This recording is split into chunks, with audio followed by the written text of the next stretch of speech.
एक समय की बात है, राज नाम का एक युवक था जो एक सफल उद्यमी बनने का सपना देखता था। उनके पास एक शानदार दिमाग और बहुत सारे नवीन विचार थे, लेकिन उनमें अनुशासन की कमी थी।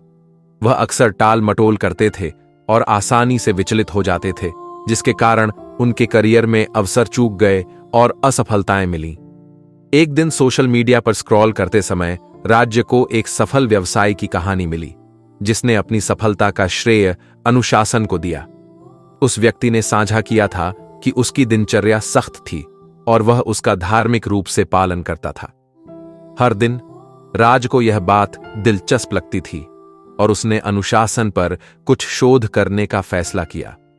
उन्होंने गौतम बुद्ध की शिक्षाओं पर ठोकर खाई, जिन्होंने कहा था कि अच्छे स्वास्थ्य का आनंद लेने के लिए, अपने परिवार में सच्ची खुशी लाने के लिए, सभी में शांति लाने के लिए व्यक्ति को सबसे पहले अपने मन को अनुशासित और नियंत्रित करना होगा। यदि कोई व्यक्ति अपने मन को नियंत्रित कर सकता है तो वह आत्मज्ञान का मार्ग पा सकता है और सभी ज्ञान और सद्गुण स्वाभाविक रूप से उसके पास आ जाएंगे। इन शब्दों ने राज्य को प्रभावित किया और उन्होंने अपने जीवन में अधिक अनुशासित बनने के लिए बौद्ध शिक्षाओं का पालन करने का फैसला किया। उन्होंने हर सुबह जल्दी उठना, ध्यान करना और व्यायाम करना शुरू कर दिया। उन्होंने अपने काम को प्राथमिकता देते हुए और ध्यान भटकाने से बचते हुए अपने दिन का एक कार्यक्रम बनाया। शुरुआत में राज्य के लिए इस दिनचर्या पर टिके रहना कठिन था, लेकिन वह कायम रहे। उन्होंने खुद को अनुशासन, बेहतर स्वास्थ्य, बढ़ी हुई उत्पादकता और उद्देश्य की भावना के लाभों की याद दिलाई। उन्होंने खुद को ऐसे लोगों से घिरा रखा जो उनके मूल्यों को साझा करते थे और उन्हें ट्रैक पर बने रहने के लिए प्रोत्साहित करते थे। महीने बीत गए और राजा को अपनी अनुशासित जीवन शैली के परिणाम दिखने लगे। उनकी उत्पादकता 10 गुना बढ़ गई थी और उनमें आंतरिक शांति और शांति की भावना विकसित हुई थी। वह अब अपने कार्यभार से अभिभूत महसूस नहीं करता था और अपने समय का प्रभावी ढंग से प्रबंधन करने में सक्षम था। राज ने अपने रिश्तों में भी सकारात्मक बदलाव देखा। उनके परिवार और दोस्त उनका अधिक सम्मान करते थे और वे अपने विचारों को अधिक प्रभावी ढंग से संप्रेषित करने में सक्षम थे। वह अपने आसपास के लोगों के लिए एक आदर्श बन गए थे, जिससे उन्हें अधिक अनुशासित जीवन जीने की प्रेरणा मिली। समय के साथ राज की मेहनत और अनुशासन रंग लाया। वह अपना खुद का सफल व्यवसाय शुरू करने में सक्षम हो गया और अपने समुदाय में एक सम्मानित उद्यमी बन गया। वह अनुशासन के उस चमत्कार के लिए आभारी थे जिसने बौद्ध शिक्षाओं से उनके जीवन को बदल दिया था। राजी ने सीखा कि अनुशासन का मतलब सिर्फ एक दिनचर्या से जुड़े रहना नहीं है। यह आपके दिमाग और कार्यों को नियंत्रित करने, आत्म जागरूकता विकसित करने और उद्देश्य की एक मजबूत भावना विकसित करने के बारे में है। अनुशासन आपको अपने लक्ष्य हासिल करने, बेहतर रिश्ते बनाने और एक संतुष्टिपूर्ण जीवन जीने में मदद करता है। जैसे जैसे राज्य अपने अनुशासन पथ पर आगे बढ़ती गईं, उन्हें रास्ते में कुछ चुनौतियों का सामना करना पड़ा। कई बार ऐसा भी हुआ जब वह निराश हो गए और हार मान लेना चाहते थे, लेकिन उन्हें बुद्ध के शब्द याद थे जिन्होंने कहा था कि अनुशासित मन सुख की ओर ले जाता है और अनुशासनहीन मन दुख की ओर ले जाता है। इन शब्दों ने राज को अनुशासित रहने के महत्व की याद दिलाई। कठिन समय में भी उन्होंने महसूस किया कि अनुशासन केवल साध्य का साधन नहीं है, लेकिन जीवन का एक तरीका। यह अपने लक्ष्यों पर ध्यान केंद्रित रखने और अपने और दूसरों के साथ सद्भाव में रहने का एक तरीका था। राज ने यह भी सीखा कि अनुशासन केवल आत्मनियंत्रण के बारे में नहीं, बल्कि आत्मदया के बारे में भी है। जब उसने गलतियां की या अपने लक्ष्यों से चूक गया, तो उसने अपने साथ दयालुता और समझदारी से व्यवहार करना शुरू कर दिया। उन्होंने महसूस किया कि आत्मकरुणा अनुशासन का एक अनिवार्य हिस्सा थी, क्योंकि यह उन्हें असफलताओं से उबरने और अपने रास्ते पर आगे बढ़ने की अनुमति देती थी। समय के साथ राज की अनुशासन एक आदत बन गई। अब उसे खुद को अपनी दिनचर्या पर कायम रहने या विकर्षणों का विरोध करने के लिए याद दिलाने की जरूरत नहीं थी।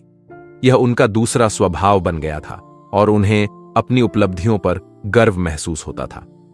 जैसे ही राज ने अपनी यात्रा पर विचार किया, उन्हें एहसास हुआ कि अनुशासन का चमत्कार केवल सफलता प्राप्त करने या अपने लक्ष्यों तक पहुंचने के बारे में नहीं है। यह स्वयं यात्रा, आत्मखोज और व्यक्तिगत विकास की प्रक्रिया के बारे में था। अनुशासन के माध्यम से वह स्वयं का एक बेहतर संस्करण बन गया था, और यही सच्चा चमत्कार था। जैसे जैसे राजा ने अनुशासित जीवन जीना जारी रखा, उन्होंने यह देखना शुरू कर दिया कि इसका उनके आसपास के लोगों पर भी सकारात्मक प्रभाव पड़ा। उनके परिवार और दोस्त उनके समर्पण से प्रेरित हुए और उनकी कुछ आदतों को खुद भी अपनाने लगे। उन्हें भी अपने जीवन में सकारात्मक बदलाव नजर आने लगे। राज्य के अनुशासन का प्रभाव उनके समुदाय पर भी पड़ा। उन्होंने युवा उद्यमियों को सलाह देने और उनके साथ अपना ज्ञान और अनुभव साझा करने के लिए स्वेच्छा से अपना समय देना शुरू किया। वह अपने समुदाय में एक सम्मानित और विश्वसनीय व्यक्ति के रूप में जाने जाने लगे, एक ऐसा व्यक्ति जिस पर अपनी प्रतिबद्धताओं को पूरा करने के लिए भरोसा किया जा सकता था। अपने अनुशासन के माध्यम से राज ने न केवल अपने लक्ष्य हासिल किए, बल्कि दूसरों के लिए प्रेरणा और समर्थन का स्रोत भी बन गए। उन्होंने महसूस किया कि अनुशासन का मतलब सिर्फ व्यक्तिगत सफलता नहीं है, लेकिन व्यापक भलाई में योगदान देने के बारे में भी। जैसे जैसे राज्य अनुशासित जीवन जीने लगा, उसमें कृतज्ञता की गहरी भावना भी विकसित होने लगी। वह उन अवसरों के लिए आभारी था जो उसके रास्ते में आए थे, उन लोगों के लिए जिन्होंने रास्ते में उसका समर्थन किया था, और बुद्ध के ज्ञान के लिए जिसने उसे अपने रास्ते पर मार्गदर्शन किया था। राज को एहसास हुआ कि अनुशासन केवल कड़ी मेहनत और दृढ़ संकल्प के बारे में नहीं है, बल्कि जीवन में आशीर्वाद के लिए कृतज्ञता और प्रशंसा की भावना पैदा करने के बारे में भी है। अपने जीवन के सकारात्मक पहलुओं पर ध्यान केंद्रित करके वह अनुशासन के अपने पथ पर आगे बढ़ने के लिए प्रेरित रहने में सक्षम थे। राज की कहानी हमारे जीवन में अनुशासन के महत्व पर प्रकाश डालती है। यह हमें दिखाता है कि अनुशासन केवल अंत का साधन नहीं है, बल्कि उद्देश्य, अर्थ और आनंद के साथ जीने का एक तरीका है। कहानी हमें सिखाती है कि अनुशासन के लिए निरंतर प्रयास, आत्म जागरूकता की आवश्यकता होती है, और आत्मदया ये केवल कड़ी मेहनत और दृढ़ संकल्प के बारे में नहीं है, बल्कि जीवन में आशीर्वाद के लिए कृतज्ञता और प्रशंसा की भावना पैदा करने के बारे में भी है। इसके अलावा कहानी अनुशासन के प्रभाव पर जोर देती है। अनुशासित जीवन जीने से हम न केवल अपने लक्ष्य प्राप्त करते हैं, बल्कि दूसरों के लिए प्रेरणा और समर्थन का स्रोत भी बनते हैं। कहानी का मनोबल यह है कि अनुशासन व्यक्तिगत विकास और व्यापक भलाई में योगदान के लिए एक शक्तिशाली उपकरण है। बुद्ध की शिक्षाओं का पालन करके और अनुशासित जीवन जीकर हम उद्देश्य, अर्थ और आनंद के साथ जीने के चमत्कार को खोल सकते हैं और अपने आसपास की दुनिया पर सकारात्मक प्रभाव डाल सकते हैं। अनुशासन लक्ष्य और उपलब्धि के बीच का सेतु है। अनुशासन वह नींव है जिस पर सारी सफलता का निर्माण होता है। अनुशासन आपकी पूरी क्षमता को उजागर करने की कुंजी है। आप अभी क्या चाहते हैं और आप सबसे अधिक क्या चाहते हैं, इसके बीच का अंतर अनुशासन है। अनुशासन यह सुनिश्चित करने की कला है कि आप वही करें जो करना आवश्यक है, जब इसे करने की आवश्यकता हो। अनुशासन वह करने की क्षमता है जो करने की आवश्यकता है, तब भी जब आपका ऐसा करने का मन न हो। अनुशासन वह इंजन है जो प्रगति को आगे बढ़ाता है। अनुशासन एक सफल और सुखी जीवन की नींव है। अनुशासन सफलता का ईंधन है। अनुशासन सफलता का गुप्त तत्व है।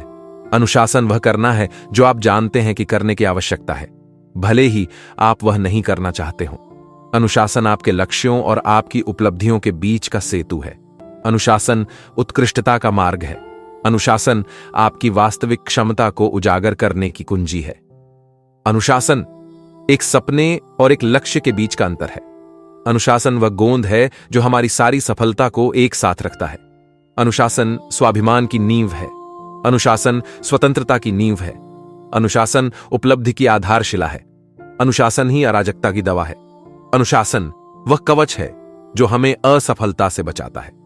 अनुशासन उन चीजों को करने की आदत है जो आपको करना पसंद नहीं है।